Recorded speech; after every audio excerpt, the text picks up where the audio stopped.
हरे कृष्णा। तो यहाँ पे इस 7वें अध्याय में जिसका शीर्षक है विशिष्ट कार्यों के लिए निर्धारित अवतार, ये लीला अवतार है और विशिष्ट कार्यों के लिए, है ना, कुछ कार्य करने के लिए भगवान प्रकट होते हैं।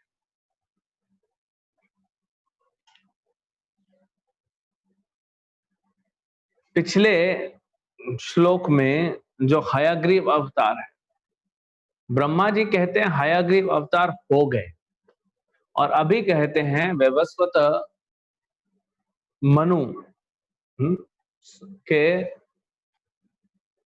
वो जो मत्स्य अवतार होंगे, मतलब अभी हुए नहीं है। जब ब्रह्मा जी नारद मुनि को ये बता रहे हैं तो हयग्रीव भगवान तो आ चुके हैं, लेकिन वैवस्वत मनु में सत्यव्रत मुनि के लिए आएंगे भगवान मत्स्य, वो अभी आए नहीं। हयग्रीव भगवान के अवतार भी हैं और एक दूसरा हयग्रीव है, नाम सेम है लेकिन वो असुर है। तो कंफ्यूज मत होइएगा, क्योंकि अभी वो असुर हयग्रीव का भी वर्णन आएगा।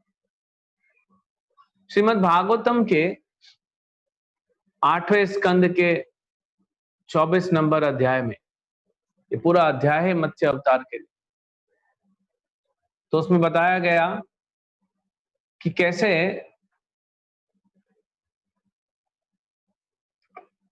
वैवस्वत मनु में, सत्यव्रत मुनि तो विवस्वान के पुत्र वैवस्वत मनु सत्यव्रत ही बनते हैं, लेकिन उसके पहले चक्षुष मनु, एक्चुअली 2 बार, ये थोड़ा टेक्निकल है, थोड़ा इंफॉर्मेटिव है, जरूरत नहीं है। हम तो भगवान की लीलाएं, भगवान के जो दिव्य निर्देश है उन पे फोकस करेंगे।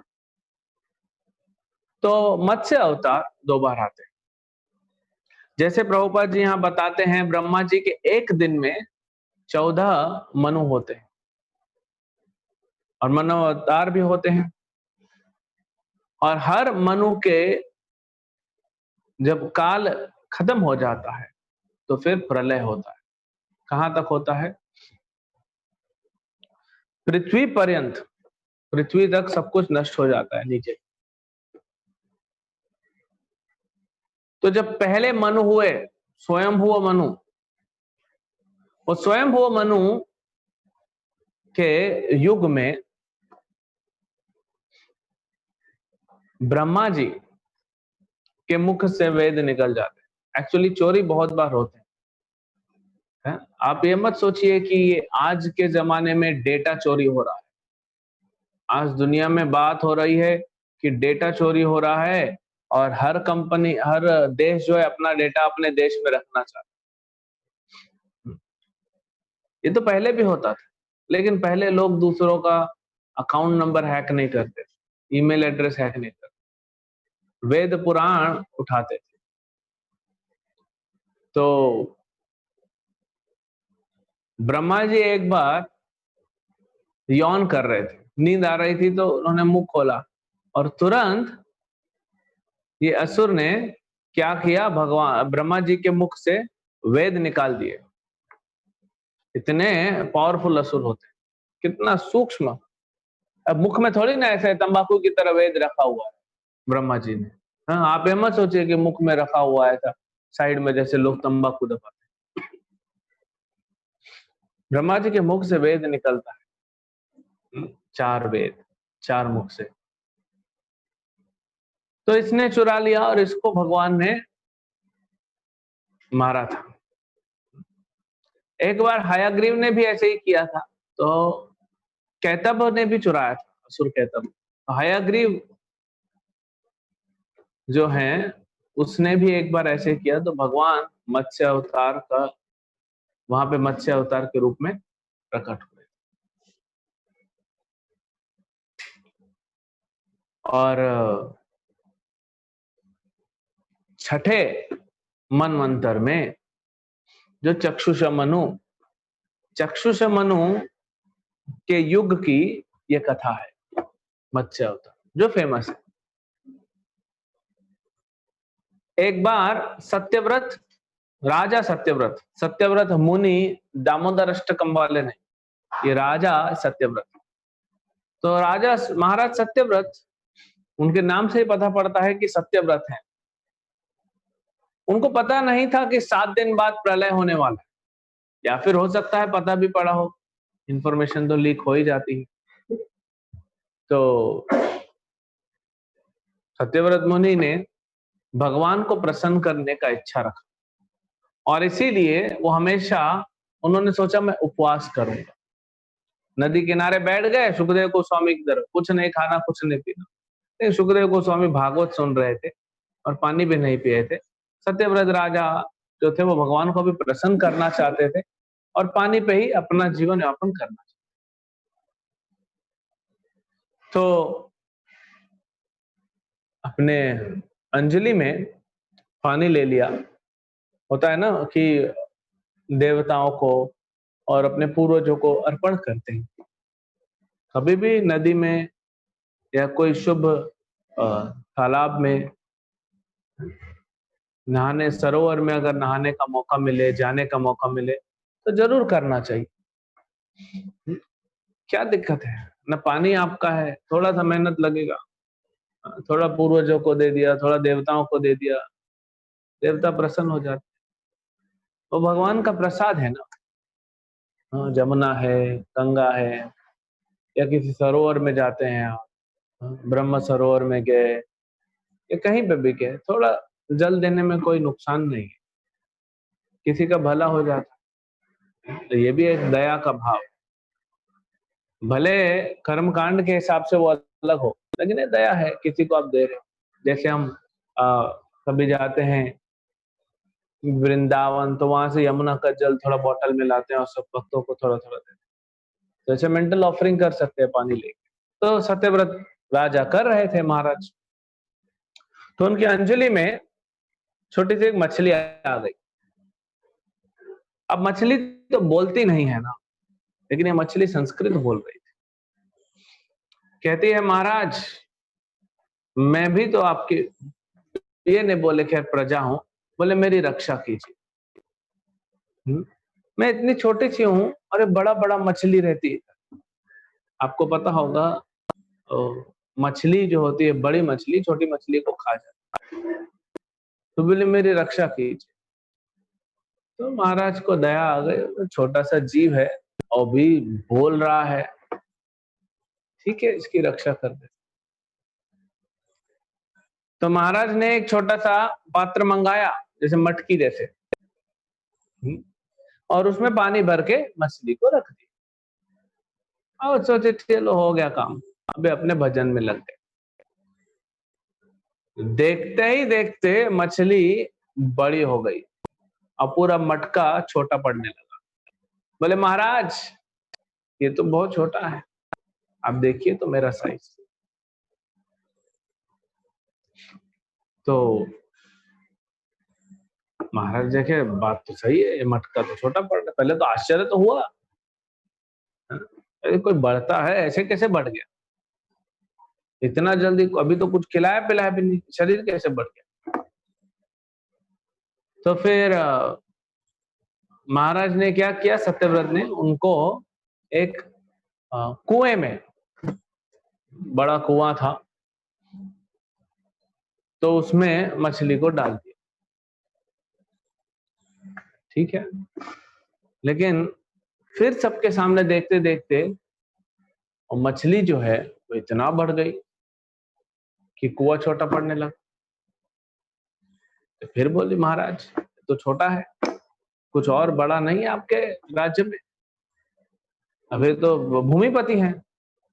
बोले है, आश्चर्य भी हो रहा है लेकिन सेवा भी करना है। तो वहां से मछली को ले जाया गया और तालाब में डाले, बड़ा सरोवर था। अब कुआं मान लो 6 फीट 8 फीट का होगा, 12 फीट का होगा, 20 फीट का होगा, सरोवर तो बहुत बड़ा होता है। तो सरोवर में डाले तो मछली पूरा सरोवर को घेर लिया। फिर बोले अब बाबा आश्चर्य बढ़ता जा रहा है, ये क्या हो रहा है, कौन है ये। फिर बोले महाराज की ये तो बहुत छोटा है, कुछ बड़ा नहीं है आपके पास। तो जैसे हमने कहा कि जो राजा होते थे पहले और भूमिपति होते थे, और वो सब जो समंदर है वो भी उनके ही होते हैं। ठीक है, समंदर में ले चलते हैं। तो जैसे ही समंदर में, पता नहीं लेके कैसे, वो मत पूछिए, दिया नहीं है कि है तो भगवान मत्स्य अवतार के रूप में, इसको उनको लेके कैसे गए होंगे, और भगवान शक्ति और बुद्धि दे देते। कई बार ना हम सोचते हैं हमको कुछ सेवा दी जाए या कुछ करना है तो हम बहुत सोचते हैं। ठीक है, प्लानिंग करना चाहिए, हम नहीं बोल रहे कि नहीं करना चाहिए, लेकिन प्लानिंग के कुछ एस्पेक्ट्स आप देखेंगे जिसका सॉल्यूशन मिलता नहीं, तो वो ढूंढने में हम लग जाते हैं और कार्य में डिले हो जाते हैं। भौतिक संसार में भी एक प्रिंसिपल है कि अगर आपके पास इंफॉर्मेशन 100% नहीं है, मान लीजिए 90%, तो 10% रिस्क लो और आगे बढ़ो। यही लोग सक्सेस होते हैं, इवन भौतिक संसार। आध्यात्मिक अगर हम बात कर रहे हैं, तो हमें तो अगर कुछ नहीं में इंफॉर्मेशन है तो भी आगे बढ़ना चाहिए, क्योंकि भगवान पे निर्भरता कैसे बढ़े। मतंग ऋषि के आश्रम में रहती थी शबरी। मतंग ऋषि अपने शिष्यों के साथ चले गए। शबरी को बोले, शबरी बोली गुरुदेव मैं भी चलूंगी। तो मतंग ऋषि ने कहा नहीं, तुम यहीं रुको, प्रभु राम अपने भाई के साथ आएंगे माता सीता को खोजते हुए, वही तुम्हारा उद्धार करे। ठीक है, इतना ही इंफॉर्मेशन था, कब आएंगे, कौन सी डेट को आएंगे, कौन से टाइम पे आएंगे, उनके लिए क्या अरेंजमेंट करना, कुछ नहीं। 10,000 साल शबरी 10,000 साल रोज आश्रम को साफ करती थी, झाड़ू पोछा करती थी। आश्रम मतलब सिर्फ रूम का क्लीनिंग ऐसा नहीं था, वैक्यूम क्लीनर था और क्लीन करते छोड़ के अकेली रहती थी वो वन में। हाँ, पूरा प्रांगण, बाहर सूखे पत्ते गिरे उसको साफ करना, सब कुछ अच्छे से अरेंज करना, फल तोड़ के लाना और रखना कि आज प्रभु आएंगे। क्योंकि उनको तो डेट नहीं बताया गया कि 10,000 साल बाद आएंगे, उनको बस बोला आएंगे। तो कलयुग में कम ही ऐसे प्राणी दिखते हैं जिनको गुरु ने या भगवान ने कुछ कह दिया और वो चल पड़े आगे कि देखा जाएगा। गुरु का आशीर्वाद है, भगवान की कृपा है, कुछ तो रास्ता निकलेगा। प्रभुपाद जी ऐसे ही निकले। ऐसे तो हमारे सभी भक्त जाते हैं, जब बुक डिस्ट्रीब्यूशन करने जाते हैं, प्रचार करने जाते हैं, तो गुरु कृष्ण पे ही आश्रित होते हैं, और इसी को बढ़ाना चाहिए, अपना प्लानिंग करना चाहिए। लेकिन ये फैक्टर, क्योंकि अवश्य रक्षी पे कृष्णा, इसको नहीं भूलना चाहिए। प्रभुपाद जी चले गए ना अमेरिका, थोड़े ना कुछ प्लान था क्या करना है कैसे करना है, चलो देखते हैं वहां पे। तो कई बार ये एटीट्यूड जो होता है ये हमको और शरणागति के लिए प्रेरित करता है। कहने का अभिप्राय यहाँ है कि भगवान बुद्धि और शक्ति देते हैं,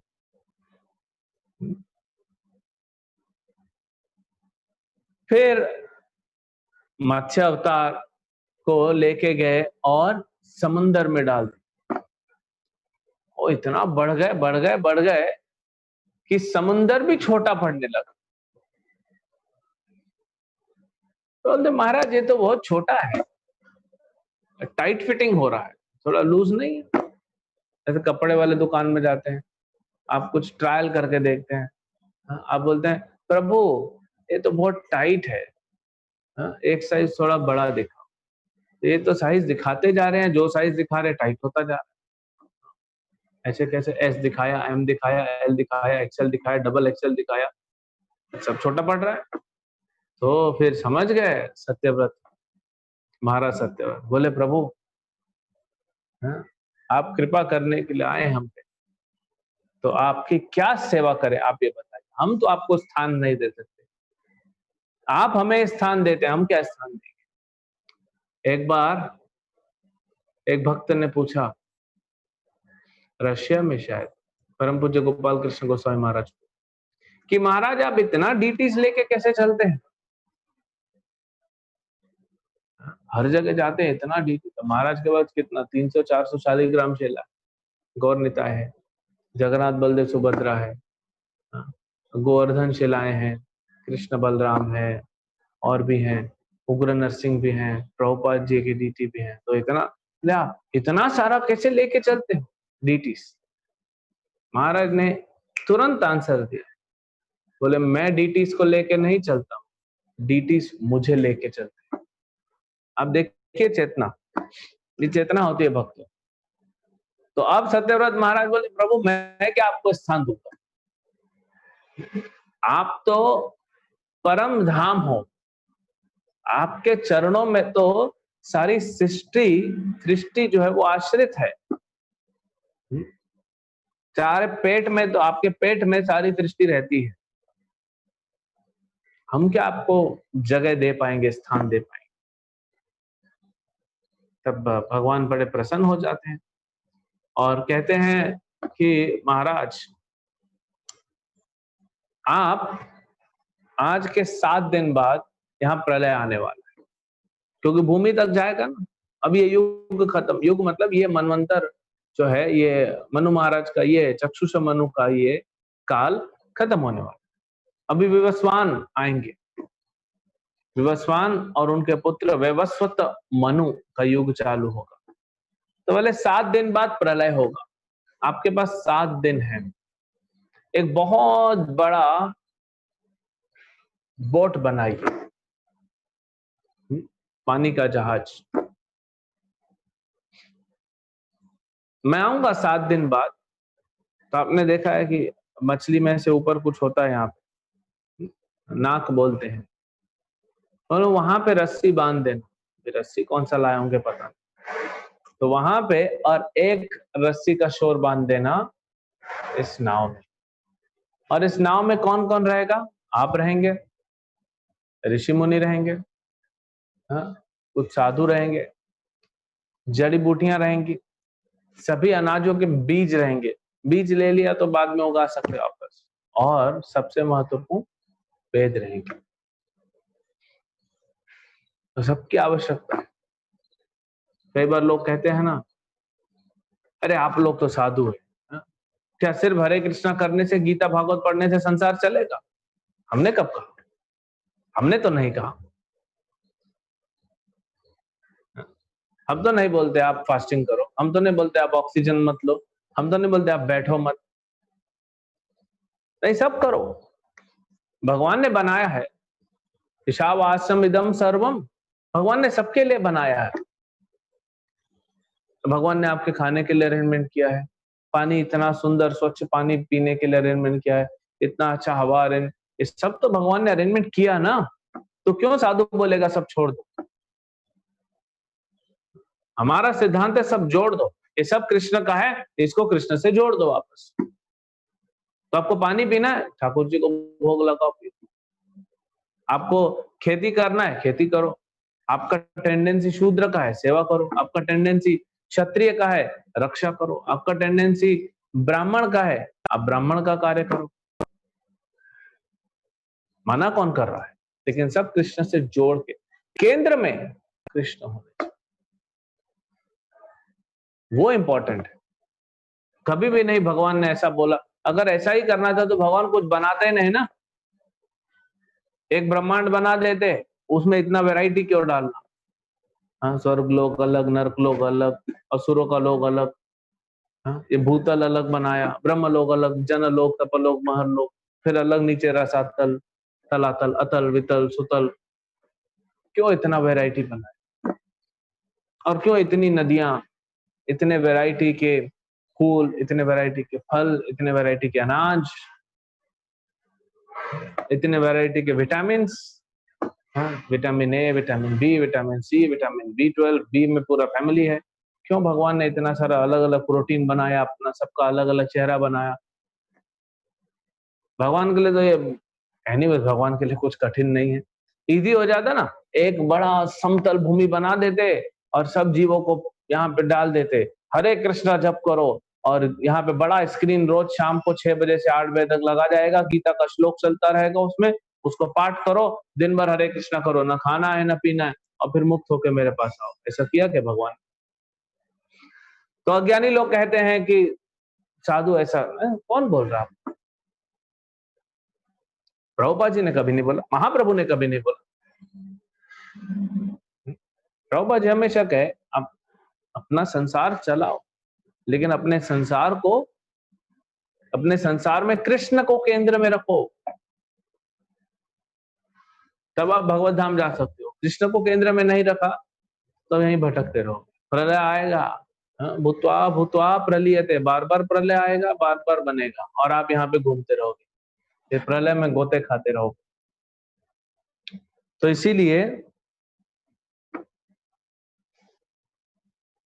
भगवान ने सब अरेंज किया, मत्स्य अवतार, और फिर बड़ा नाव बनाया गया। कहीं पे लिखा है कि नाव बनाने के लिए बोला भगवान ने, कहीं पे लिखा है कि कल्प भेद होगा, कि नाव आएगी। भगवान ने ये भी कहा कि नाव आएगी, उसमें चढ़ जाना और ये सब चीज तैयार रखो। तो दोनों ही पॉसिबल है, भगवान खुद भी नाव भेज सकते हैं और अपने भक्त को भी बोल सकते हैं तुम बनाओ नाव। तो भगवान की अनंत लीलाएं हैं, तो एक बार थोड़ी न जन्म लिए हैं भगवान। भगवान बार बार आते हैं, बार बार बारंबार लीला करने के लिए आते हैं। तो ये सत्यव्रत मुनि ऋषियों के साथ, साधु के साथ, है ना, मनुष्य के साथ, और जो भी भगवान ने बोला जड़ी बूटी बीज और वेदों के साथ, वो सब नाव में बैठ गए। अब प्रलय आ गया। अब वो मत्स्य अवतार को तो समुद्र छोटा लग रहा था, तो प्रभु किसमें चलेंगे? तो प्रलय का विशाल पानी होगा, क्योंकि प्रलय के समय क्या होगा? प्रलय के समय दूर दूर तक भूमि में, चाहे हिमालय हो चाहे कुछ भी हो, सब डूब जाएगा, तो सिर्फ पानी ही पानी रहेगा। आप में से किसी को तैरने का शौक है तो आप रुकिए, तपस्या कीजिए, भगवान दर्शन देंगे आपको, और बोलना प्रभु मुझे बहुत तैरना है, तो प्रलय के समय मुझे तैरने का मौका दी। तो मार्कंडेय ऋषि को मिला था, आपको भी मिलेगा अगर आपकी इच्छा है, तो पता पड़ेगा तैरना किसको बोलते हैं। तो फिर प्रलय हुआ और 7 दिन तक भगवान, 7 दिन बाद भगवान ये नाव को लेकर तैरते रहे। भगवान तो अपना आनंद में है, लीला कर रहे हैं, भगवान को। और ये सब जो नाव में थे ये भी आनंद में थे, क्योंकि भगवान इनकी नाव चला रहे हैं, तो डर तो है ही। एक्चुअली आजकल लोग डरते हैं क्योंकि अज्ञानता है ना। अगर ज्ञान होगा तो डरेंगे। मृत्यु से डरना, बीमारी से डरना, ये डरना वो डरना। अच्छा, सॉल्यूशन दे रहे हैं प्रभुपाद जी, वो तो नहीं लेंगे। डरते भी हैं, सॉल्यूशन भी नहीं चाहिए। जब सॉल्यूशन दोगे तो हमको क्या, अब मरना होगा तो मरेंगे, क्या इतना सोचना। अब मृत्यु से डर भी रहा है, अब बोलता है मरना होगा तो मरेंगे। इसीलिए क्या होता है, ये कलयुग का जो प्राणी है, ये समझना मुश्किल है, कब किधर की बात करता, कभी इधर बात करेगा, कभी इधर, कहीं टिकता नहीं है, एक ओपिनियन नहीं है। आजकल in fact if someone is highly opinionated, वो निंदा का पात्र हो जाता। अगर किसी ने स्ट्रॉन्ग ओपिनियन लिया किसी चीज को लेके, तो उसका निंदा होता है। बल्कि स्ट्रॉन्ग ओपिनियन लेना है शास्त्रों पे आधारित, इसको शास्त्र चक्षु कहते हैं। तो जब सत्यव्रत महाराज को बताया कि आज के 7 दिन प्रलय बाद प्रलय आएगा, तो सत्यव्रत महाराज घबरा नहीं गए, ओ मेरा पत्नी, मेरे बच्चे, मेरे माता पिता, मेरे सास ससुर, मेरा इतना ट्रेजरी, ये सब क्या होगा, सब डूब जाएगा, घबराने नहीं बैठे। ये तो होना है। आजकल लोग को अज्ञानता है, बोलते हैं बिंदास, जब मरना होगा टाइम आएगा मर जाएंगे, इतना तो सोच। तो भी जितने लोग बोलते थे, अभी सबको पता पड़ गया, मृत्यु तो हमेशा से रही है। नाम ही इस लोक का मृत्यु लोक है, तो मृत्यु तो हमेशा रही। भौतिक संसार का नाम ही मृत्यु लोक है, तो कभी मृत्यु नहीं थी। लेकिन अभी क्या हो रहा है, थोड़ा एविडेंट और वाइड स्प्रेड हो गया कोरोना की वजह से। हालांकि लोग जिनका जिनका मृत्यु लिखा है वो जा रहे हैं, जिनका नहीं लिखा है उनको कोई कुछ नहीं कर सकता। आप असुर हैं या देवता हैं, आपका काल है।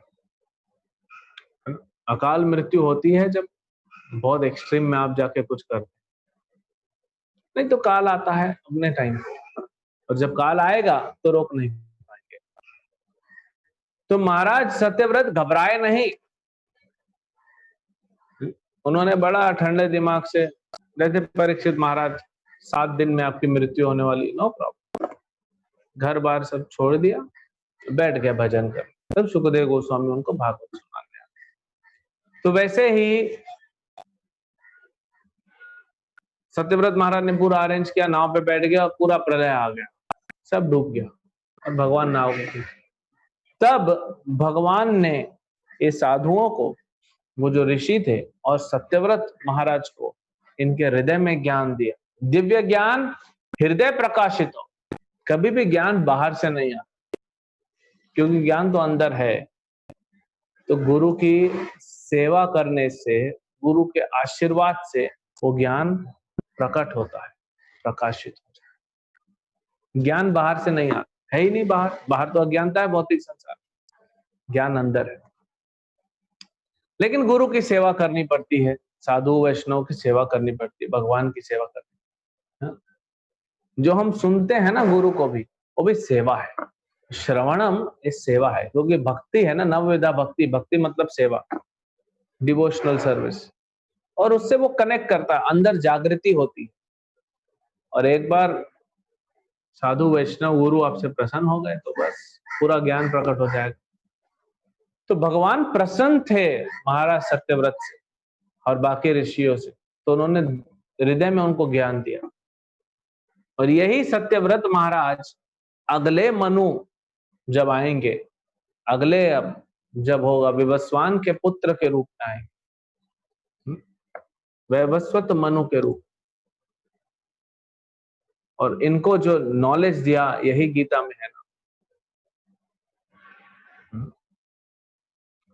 तो भगवान कैसे ज्ञान दिए महाराज सत्यव्रत को, और कैसे अगले मनवंतर में यही मनु बन के आए। तो ये अब यहां पे कह रहे हैं, कल्प के अंत में भावी वैवस्वत मनु सत्यव्रत देखेंगे। तो अभी आने वाले हैं, मतलब ब्रह्मा जी जब ये बता रहे हैं तो ये घटना हुई नहीं है। मतलब ये पिछले मनवंतर में नारद मुनि ने ब्रह्मा जी से प्रश्न पूछा। अभी तो हम 7वें मनवंतर में है ना।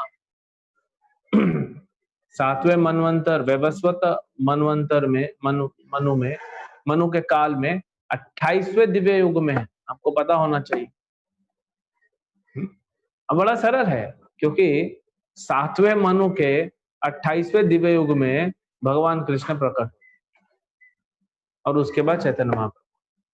अच्छा, ब्रह्मा जी का 50 साल उम्र हो गया, ये भी आपको पता होना चाहिए। ये कैसे पता पड़ा? ये पता पड़ता है उत्कल महात्मा से।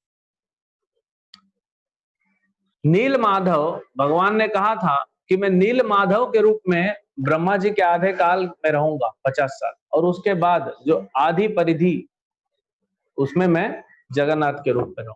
तो अभी जगन्नाथपुरी में नील माधव नहीं है, वही भगवान जगन्नाथ के रूप में रह रहे हैं, मतलब ब्रह्मा जी का 50 साल हो गया होगा। एनीवेज, आप ब्रह्मा जी का उम्र कैलकुलेट करके फायदा नहीं है, क्योंकि हमारा तो 50 भी नहीं बचा, हमारा कितना बचा हमको पता। तो जल्दी जल्दी करो भजन। तो ये मत्स्य अवतार का संक्षिप्त में कथा और मत्स्य पुराण है, और डिटेल है।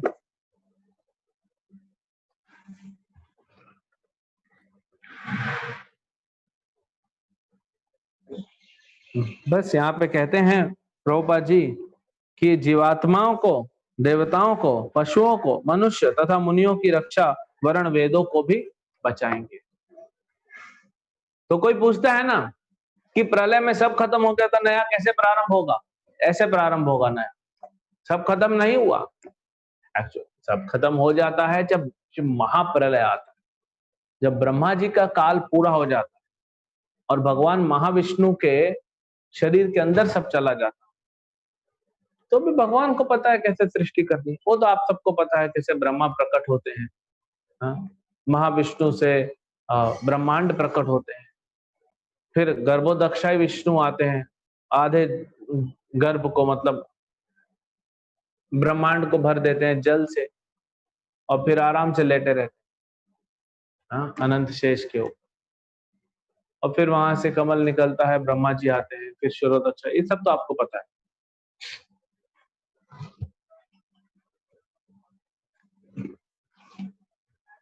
और फिर कैसे एक मनवंतर से दूसरे मनवंतर में जाया जाता है।